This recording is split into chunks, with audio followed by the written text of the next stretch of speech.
Hello, and welcome to Precon Decon, the video series where I deconstruct the pre-constructed decks of Magic the Gathering's history. In this video, we're going to start looking at the decks from the 5th Dawn set, which is the last part of Mirrodin block. So we're going to start off by looking at nuts and bolts. So we have a deck list here, so we have 22 creatures, 12 artifacts, 2 instants, 1 sorcery, 23 land, mana curve off to the side there. Let's start looking at the cards. So, the theme of the deck is, so 5th Dawn, I think, is probably more well known for the Sunburst mechanic, which was kind of a way of doing 5 colour without having 5 colour cards, which is pretty cool. I really liked the look of the Sunburst deck, and so we'll look at that later. But there was another theme in 5th Dawn, which was cheap artifacts mattering. So there's a lot of white and blue cards, which are in this deck, which care about artifacts that cost 1 or less. And I guess the theme was there, it was kind of envisioned as all these small artifacts are kind of like the gears and cogs, and you get them all together and you get like kind of a little engine running, and yeah, I think that's the theme. But so the cards that help actually make that happen. So we have 2 Aureoch Salvagers, which is 4 mana for a 2/4, pay 1 colorless and 1 white, get an artifact with mana value 1 or less back from your graveyard to your hand, which is good. You've got a lot of cheap artifacts in here that sacrifice themselves for effects. 3 Leonin Squire, 2 mana for a 2/2. When it comes into play, you get an artifact with mana value 1 or less back from your graveyard to your hand. Interestingly, I think this might be the start of the transition period now of when white and green are starting to get 2/2s for 2 with upside. So I think pretty much every time we see a 2/2 for 2 now in white or green, they're almost certainly always going to have an ability. We're still quite a long way off from every color having 2/2s for 2 with an upside, but this I think is where it's going to start for white and green. We have 3 Trinket Mages, absolute combo fuel here. Trinket Mage, 3 mana for a 2/2. When he enters the battlefield, you can search your library for an artifact with mana value 1 or less and put it into your hand and then shuffle. So this helps you find up your gears and cogs. Really nice. Well, there's actually like 3 of these. Same with the Leonin Squire actually. And then 2 Leonin Elder. Whenever an artifact comes into play, you gain a life. So he's kind of like Soul Warden but for artifacts. And you got a fair number of artifacts in here. So, and it does trigger off opponents' artifacts as well. So yeah, pretty good. And then artifact creatures, so these are all some cheap artifacts. So Ferropede, 3 mana for a 1/1 unblockable, and wherever it deals combat damage to a player, you can remove a counter from a permanent, which is kind of like a weird, unique ability. I'm not really sure if there's any other creatures in the game that have this kind of ability where you can remove counters. Definitely would have mattered in Mirrodin block because a lot of things either have +1/+1 counters or charge counters. So yeah, this is kind of like a fun little card. The fact that it's like just a 3 mana 1/1 that's unblockable can go into any deck, it's fine. And obviously, like in late years, this I don't know if it ever got this much use, but obviously then it can take loyalty counters off planeswalkers as well. So I'm just saying. A Mer Moon Vessel, just a 1 mana 1/1. When it dies, you get 1 colorless mana. Kind of wish there'd been a few more of this, honestly, just because it ties in quite well with what the deck is trying to do.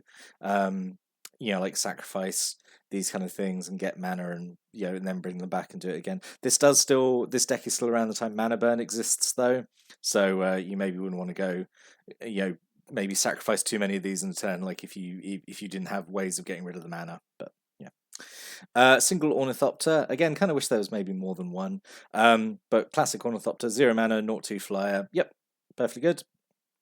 Weird that it's actually taken this long in the Mirrodin blocks to the Mirrodin decks even to get an Ornithopter into a deck. Like, again, this is like affinity fuel, absolutely. Anyway. And then 2 Synod Centurions, 4 mana for a 4/4. When you control no other artifacts, you sacrifice it. So yeah, pretty like efficiently costed creature. That drawback is very minimal in this deck. So then we have a couple of white equipment matters creatures. Now, you don't have a lot of equipment in this deck. It's not like a major theme of the deck, which is probably why there's only like a few of them. But then I feel like, is that using space, the best kind of space in the deck, really, to include a couple of cards that are utilizing also not a lot of cards? I don't know. So with an Aureoch Glaive Master, 1 white mana, 1/1, as long as it's equipped, gets +1/+1 on first strike. Yep, I think that's pretty good. Perfectly fine 1-drop, and then like turn 2, follow that with a Leonin Scimitar or a Bone Splitter, and then you've got actually a pretty decent attacker really early on in the game. One of the rares in the deck is Aureok Windwalker, so it's 4 mana, 2/3 flyer. Tap, attach an equipment you control to target creature you control, so you can move your equipment around at instant speed, which is pretty good. But as I said, there's not a lot of equipment in the deck. I'm not saying this is a bad card, I'm just saying it doesn't really, I don't think it's doing much in this deck. And then we have 2 Skyhunter Prowler, it's 3 mana, 1/3 flying with Vigilance, perfectly fine. And Skyhunter Skirmisher, 3 mana, 1/1 flying, double strike, again, also perfectly fine. And we have 2 Quumaloks as well, so this is like one last bone for affinity decks, I think. So 8 mana, although it's never 8 mana because it has affinity for artifacts, so it's 1 less to cast for every artifact you control, and it's just a 5/4 flyer. Yeah, as I say, you're never paying 8 mana for this. If you pay 4 or less for this, you're getting a really good deal. Yeah, I think it's a pretty good card. So then moving on to non-creature spells. So we have 1 Fold into Ether. This is like such a weird counter spell, and like it really confused me at the time, when these decks were coming out. Because it's 4 mana, counter a spell, and if you do, the spell's controller can put a creature card from their hand into play. So I always thought this like going, oh, this is such a risk to make against an opponent, because like, oh, you counter their spell. For 4 mana as well, so it's quite a bit expensive than say just like counter spell or mana leak. And then like, oh, there's such a risk that then they'll play like their big creature from their hand, And then I realized, like, oh, it's not meant to counter opponent spells, it's meant to counter your cheap spells, and then you cheat something into play. That's the point of Fold into Ether, I think. So it's kind of like this cool card to put in there as, like, to teach, I don't know, players about these kind of weird strategies. Again, like with the Aureok Windwalker, though, this card I don't think is living up to its full potential in this deck. This would be... If there was like a blue-green deck that used this, like you cheat out a massive green fatty, like you cast like a really cheap little mana dork or like the Ornithopter who's free, you counter it, and then you cheat in a massive creature. I think that's really what it's meant to be doing. In this, a lot of the creatures are quite cheap anyway, so I don't really know. This isn't up to its full potential. Again, I'm not saying it's a bad card. I just think it's well placed to be in this deck. Steel Shaper's Gift, 1 white mana, search your library for equipment, reveal it, put it into hand. Yep. A 1 mana tutor, honestly, for equipment is pretty nuts. This is still good, I think, by today's standards. I say you don't have a lot of equipment in this deck, but at least there's a tutor, so you can find the best one that you need. But yeah, Steel Shaper's Gift is really, really good, I think. And then a single Vanquish, 3 mana, instant, destroy a blocking creature. Fine. I think a little expensive, compared to what we get these days. But for the time, I think this would have been okay. And then we have Ether Spellbomb and Sunbeam Spellbomb. These are both pretty good. Ether Spellbomb, I think, is excellent, just because it does unsummon, which is a really good effect. And obviously Sunbeam Spellbomb just gives you life, or you can sacrifice it to draw a card. Which, I mean, both those options are good. Really wish there'd been more than one of these in this deck, because like the whole point of the deck is like having these like small cheap artifacts.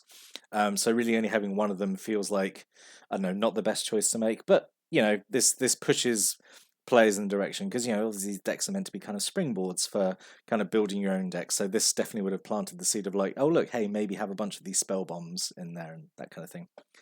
Single Skull Clamp, absolutely nuts equipment to have. Equipped creature gets +1/-1, and when it dies, you draw 2 cards and cast it for 1, equip it for 1. Absolutely bonkers card.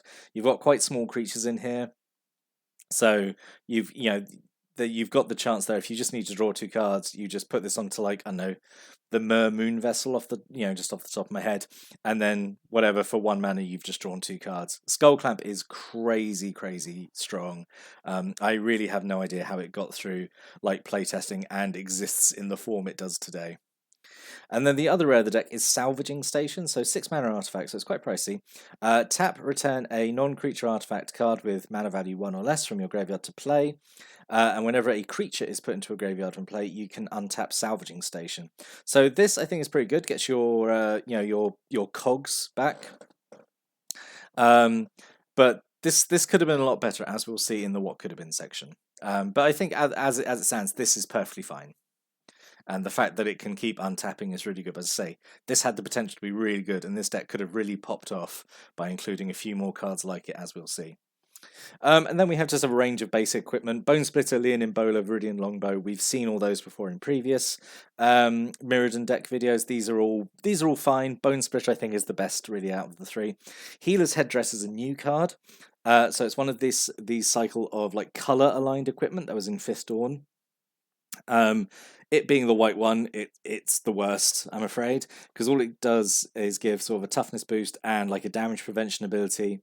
So I mean, they do cost colorless mana to cast and equip, but all of them have this ability where if you pay 2 colored mana, you can basically equip it at instant speed, which is pretty good. The black one, cranial plating, is by far the best. I think it does show up in a deck, so we'll get to talk about cranial plating later.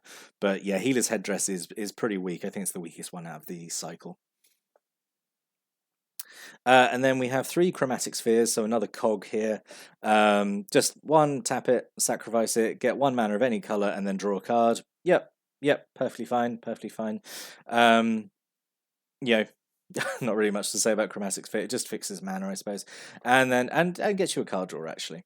And then Conjurer's Bauble. I'm not sure why this is in here. I'm not so wowed by Conjurer's Bauble.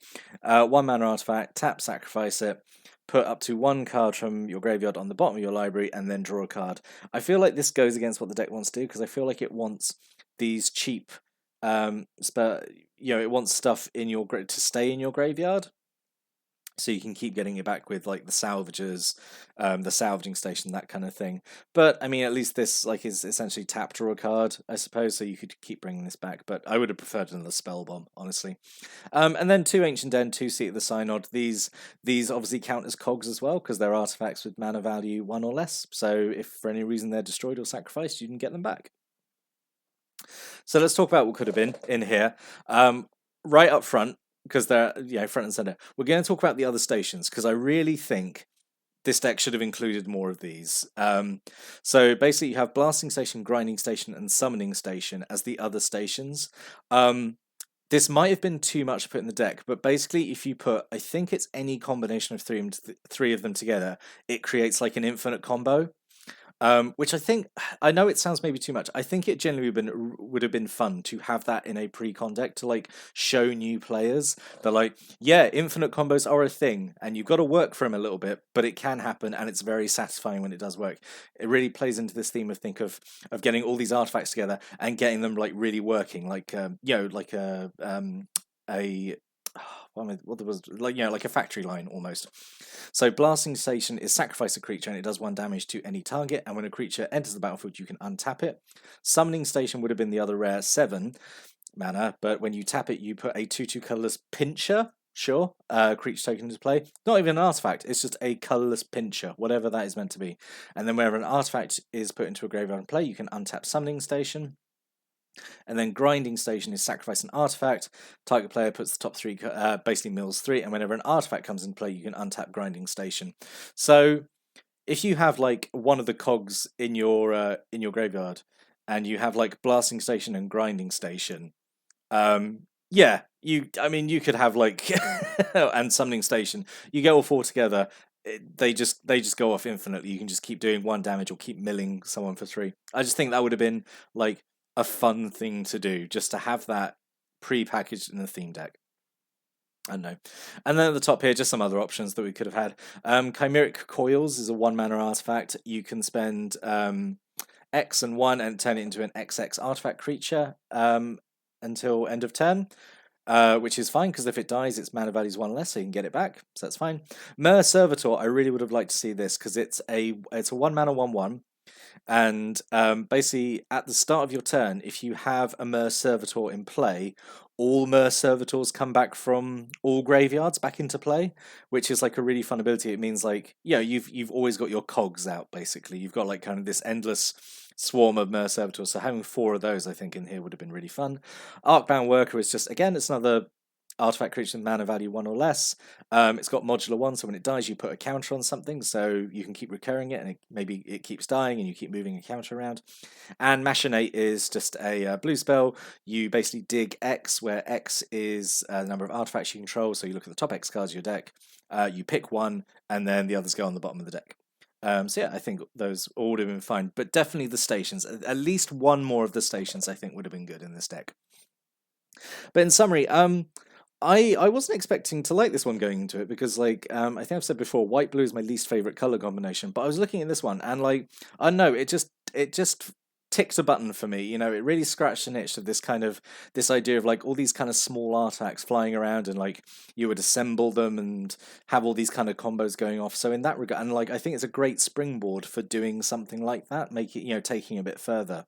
So in that regard, just because it's doing something interesting, I actually quite like this deck. Um, yeah, it definitely, you know, it stands out to me as doing something different.